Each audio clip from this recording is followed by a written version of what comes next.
अस्सलामुअलैकुम वरहमतुल्लाहि वबरकातुहू। उम्मीद करता हूँ आप तमामी हज़रात खैरियत से होंगे। दोस्तों, जैसा कि आपको मालूम है कि इस वक्त बहराइच में जो मामला चल रहा है वो काफ़ी ज़्यादा ख़तरनाक हो चुका है। वहीं पर हम आपको बता दें कि एक पोस्ट बहुत तेज़ी के साथ वायरल हो रहा है, यानी कि गोदी मीडिया ने हद ही कर दी है।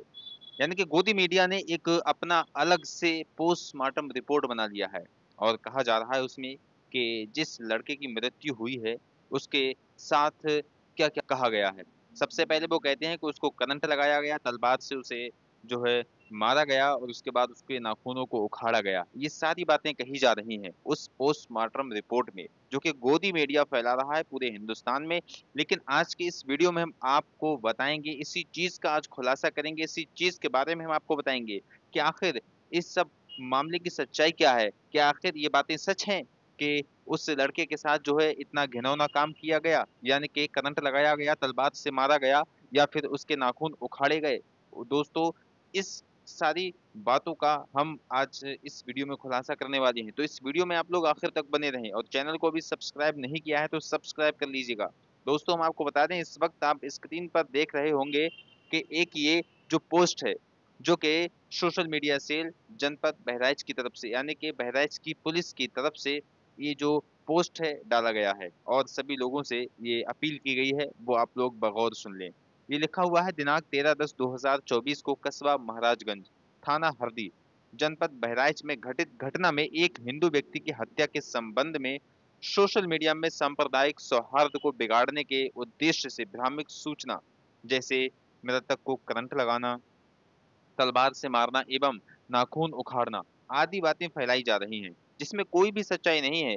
पोस्टमार्टम में मृत्यु का कारण गोली लगने से होना पाया गया है। इस घटना में एक व्यक्ति के अतिरिक्त अन्य किसी की मृत्यु नहीं हुई है।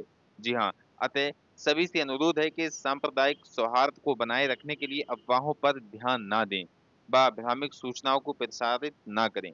जी हाँ दोस्तों, ये पोस्ट मजबूरी पे डालना पड़ा, जो कि बहराइच पुलिस को, क्योंकि बड़े-बड़े चैनल जो कि मेन स्ट्रीम मीडिया यानी कि गोदी मीडिया भी जब ऐसी खबर चलाएगी तो फिर ऐसे पोस्ट डालना ही पड़ेंगे। अब हम आपको एक वीडियो दिखाएँगे जो कि गोदी मीडिया के चैनल यानी कि आज तक से जो है एक पोस्ट आया है और सुधीर चौधरी उसमें क्या कह रहे हैं वो भी आप सुन लें। अब आप ये देखें कि वो जो चैनल में है वो सच्चा है या फिर यहाँ पर ये लिखा गया ये सच्चा है। उन लोगों ने किस तरह से अपने आप एक पोस्टमार्टम रिपोर्ट बना ली थी, वो भी आप लोग यहाँ पर देख सकते हैं। सबसे पहले हम उस नफरत का पोस्टमार्टम करेंगे जिसने हैवानियत की सारी हदों को पार कर दिया है।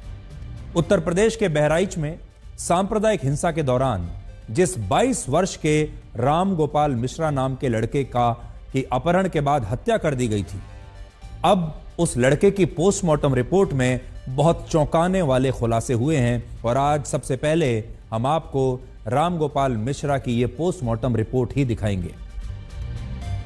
पहला और सबसे बड़ा खुलासा यह है कि हत्यारों ने इस लड़के की हत्या से पहले इस लड़के को भयानक यातनाएं दी थीं और उसे बहुत टॉर्चर किया था। बहुत निर्मम तरीके से इस लड़के की हत्या की गई।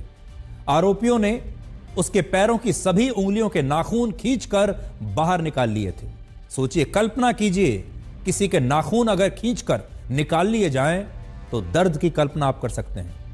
इस लड़के की आंखों के पास किसी नुकीली चीज से हमला किया गया था। आंखों के आसपास बहुत सारे घाव थे। चाकू या तलवार जैसे किसी धारदार हथियार से उसके सिर और हाथ पर कई वार किए गए थे।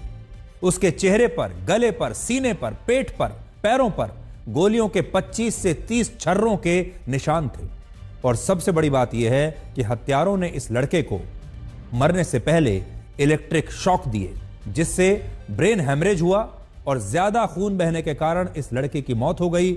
और इससे आप ये समझ सकते हैं कि जिन लोगों ने राम गोपाल मिश्रा की हत्या की, उनके मन में कितनी नफरत रही होगी, उनके मन में कितनी घृणा रही होगी। और एक बार के लिए आपको ऐसा लगेगा कि शायद यह घटना भारत में नहीं, शायद यह घटना बांग्लादेश में किसी अल्पसंख्यक हिंदू लड़के के साथ हुई है। लेकिन कड़वी सच्चाई यह है कि यह घटना बांग्लादेश की नहीं है, बल्कि यह घटना अपने ही देश भारत की है। इस लड़के का नाम राम गोपाल मिश्रा था। उम्र सिर्फ 22 साल थी और इस समय सोशल मीडिया पर कई लोग ये कहते हुए इस लड़के की हत्या को सही ठहरा रहे हैं, जायज ठहरा रहे हैं कि इसने एक मकान पर लगे हरे रंग के झंडे को, जिसे शायद इस्लामिक झंडा बताया गया है, इस हरे झंडे को हटाकर इस लड़के ने मुसलमानों की भावनाओं को ठेस पहुंचाई थी। एक वीडियो दिखाया जा रहा है जिसमें लड़का ऐसा कर भी रहा है, और इसलिए इस लड़के के साथ जो हुआ वो सही हुआ, ऐसा बहुत सारे लोग सोशल मीडिया पर लिख रहे हैं, क्योंकि इसने हरा झंडा हटाकर भगवा झंडा इस घर की छत पर लगा दिया था। लेकिन आज हमारा सवाल यह है कि भारत के किस कानून में ऐसा लिखा है कि ऐसी किसी घटना के लिए धार्मिक नारे लगाने वाली भीड़ एक लड़के का अपहरण कर लेगी, उसके पैरों के नाखून निकाल लेगी, उसके शरीर को भयंकर यातनाएं देगी और फिर उसकी हत्या कर देगी। यह कौन से कानून में लिखा है? यह भारत के कौन से संविधान में लिखा है? और आज इसका जवाब उन नेताओं को भी देना चाहिए जो अपनी हर चुनाव प्रचार की रैली में संविधान की एक प्रति लेकर घूमते थे और कहते थे कि वो इस संविधान की रक्षा करना चाहते हैं और ये संविधान खतरे में है। इसलिए आज हम ये पूछना चाहते हैं, इस लड़के की गलती थी या नहीं थी, ये कौन तय करेगा? ये अदालतें तय करेंगी। इस लड़के को पुलिस के हवाले किया जा सकता था, उसके बाद इस लड़के पर अदालतों में मुकदमा चल सकता था। पुलिस इस पर जितनी चाहे उतनी धाराएं लगा सकती थी और फिर अदालत यह तय करती कि यह लड़का बेकसूर है या कसूरवार है।